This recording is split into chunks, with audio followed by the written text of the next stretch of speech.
بعدما اختصر ضعف نتائج التلاميذ في مادتي الرياضيات واللغات الأجنبية مع نهاية كل فصل دراسي، وزيرة التربية الوطنية نورية بن غبريط تكشف عن تدني مستوى نتائج الفصل الأول في اللغة العربية، وهذا بالرغم من أن المادة قائمة بذاتها وبحجم سعي أكبر ما زاد من قلق الوزيرة. بالرغم من أن اللغة العربية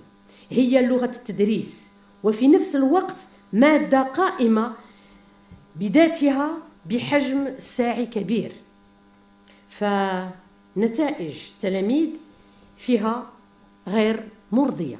ضعف نتائج التلاميذ في مادة اللغة العربية يضاف إليه تدني مستواهم في اللغات الأجنبية والرياضيات، ما يطرح التساؤل حول المواد التي يتقنها المتمدرسون في مختلف الأطوار التعليمية، خصوصا في ظل إصلاحات الجيل الثاني وعدم تمكنهم من استيعاب دروس الكتب الجديدة، سيما وأن الأساتذة لم يتلقوا التكوين الكافي في تلقين دروس الجيل الثاني.